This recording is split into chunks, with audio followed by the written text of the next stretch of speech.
Imagine the country you live in being hit by less and less fertile soil, making crop growing increasingly difficult.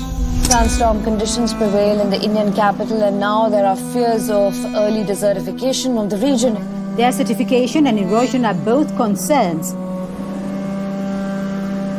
Soil is the habitat upon which zillions of lives thrive.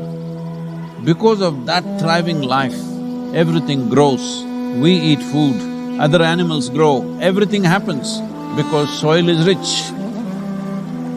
Once there is no richness in soil, then you have forsaken the planet in many ways. We talk of carbon, we talk of emissions, we talk of pollution at various levels. Before all that, we need to address the most important concern, because there is a misunderstanding in the world. There is a campaign to project civic issues as environmental issues. Right now, if plastic bags are floating around in New York City, this is not an ecological issue, this is a civic issue. If our rivers are polluted, this can be fixed. In 1 or 2 years, if you set up the necessary purification plants and enforce the law, these are civic issues which can be fixed with a little bit of law enforcement and awareness. But the real issue is soil. The United Nations agencies with enough scientific data, they're clearly saying that we have soil, agricultural soil for another 80 to 100 crops on the planet. This is 45 to 60 years is what we have agricultural soil. We are calling this as soil extinction. You've heard of dinosaurs going extinct, you have heard of dodos going extinct, but this is soil extinction is what we are looking at. The real problem is soil extinction because in the last 30 years, 80% of the biomass insects have disappeared from the planet, 80%. This is a suicide, this is a real suicide. So in 45 years' time or 50 years' time, there will be serious food crisis on the planet, it's inevitable. When food crisis comes, well, whoever has the biggest guns will come and take the food. And the chaos and the suffering that we will create for populations around the world is unimaginable.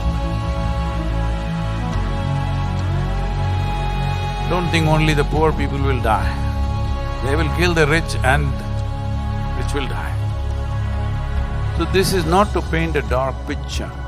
This is a reality which has happened many times in our history, and once again it is being predicted by top scientists in the world. So what are we going to do?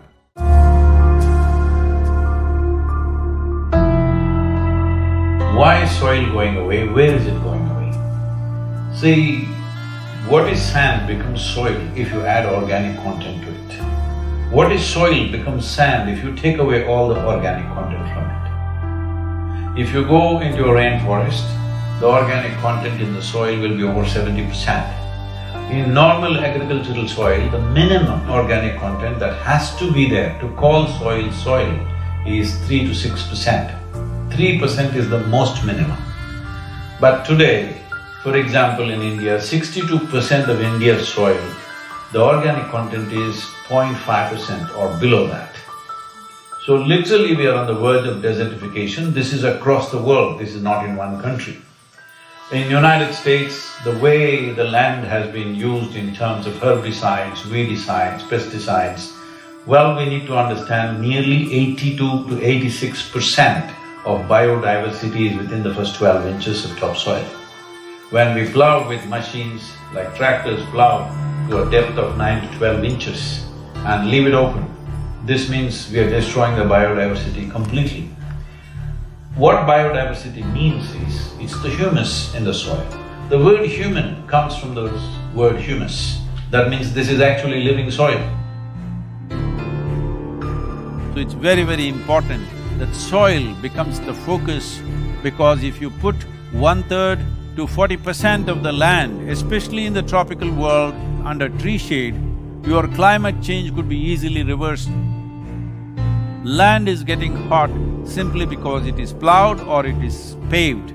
Land has to go under vegetation, whatever kind, natural grasses, bushes, trees, whatever, because all these are serving the ecological activity. And we must also understand soil is a very significant carbon sink. And soil is the largest water soak on the planet. And soil is the basis of all life. This 36 to 39 inches of topsoil on average around the planet is the basis of 87% of life on this planet. To keep the biodiversity alive is the most important thing that we need to do right now. Unless we start now, this will not happen. As a part of this, we are unfolding a movement called Conscious Planet to bring maximum number of people. Right now, it looks like climate change, ecology, all these are playground for the rich and elite. No, this must change. Individual human beings should become conscious about the danger that we are facing. Ecological issues must become election issues, and political parties must give significance to ecological issues in their manifestos. Governments must be elected for their concern for ecological issues. This needs to happen.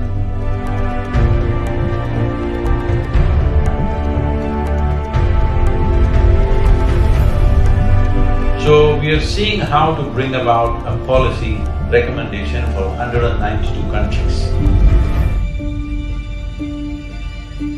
The rally is starting on 21st of March, which is the equinox day in London. And from London, it's a single lone motorcycle riding through 24 countries, 30,000 kilometers, reaching the Cauvery basin where we are on ground working in a river basin which is 83,000 square kilometers, and 5.2 million farmers work here. The very body that we carry is soil. Without soil being rich and well, this body and every other life cannot be well. So in terms of ecology, in terms of climate change, the most important thing is that we need to have a conscious approach as to how we manage our soil, how we rejuvenate our soil, how we revitalize our soil. This conscious approach and creating a conscious planet is what is most important. Without involving large mass of people, this will not become a reality because we are democratic nations. Unless people say this is what they want, that is not going to happen. So let's create a conscious planet. Let us make it happen.